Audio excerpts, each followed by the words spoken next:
स्वागत आहे आमच्या यूट्यूब चॅनेलवर। आज आपण महाराष्ट्रातील माझी लाडकी बहीण योजनाबद्दल बोलणार आहोत।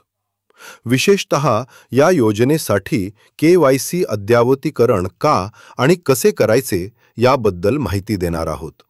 जर तुम्ही किंवा तुमच्या कुटुंबातील कोणतीही महिला या योजनेचा लाभ घेत असेल तर हा व्हिडिओ तुमच्यासाठी खूप महत्त्वाचा आहे।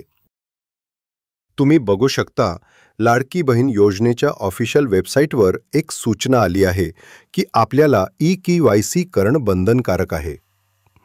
मोबाईल ॲपवर सुद्धा हा मेसेज आलेला आहे। तुम्ही मोबाईलमधून किंवा या अधिकृत पोर्टलवरून सुद्धा KYC करू शकता। त्यासाठी आपण एक सविस्तर व्हिडिओ तयार करणार आहे। त्यासाठी आपला चॅनल सबस्क्राइब करून ठेवा। KYC करायला सरकार का सांगत तर या योजनेचा लाभ सतत मिळवण्यासाठी KYC नो युअर कस्टमर अद्ययावत करणे अत्यंत आवश्यक आहे। KYC प्रक्रियेमुळे सरकारला खात्री करता येते की लाभार्थी खरे आहेत आणि त्यांची माहिती सत्य आहे। यामुळे योजनेचा गैरवापर टाळला जातो आणि खऱ्या गरजू महिलांपर्यंत मदत पोहोचते। त्यासाठी KYC करणं अत्यावश्यक आहे। त्यामुळे आपल्याला पुढे सुद्धा लाभ मिळत राहील।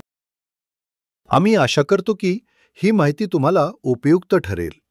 जर तुम्ही किंवा तुमच्या ओळखीच्या कोणत्याही महिलेला सांगा की आपल्याला KYC अद्ययावत करायची आहे, जेव्हा KYC करायची प्रोसेस सुरू होईल त्यावेळी आपण आपल्या चॅनलवर सविस्तर व्हिडिओ तयार करणार आहे।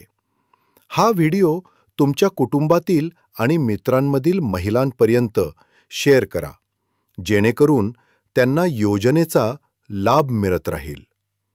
अधिक माहितीसाठी मुख्यमंत्री लाडकी बहीण योजना अधिकृत वेबसाईटवर भेट द्या।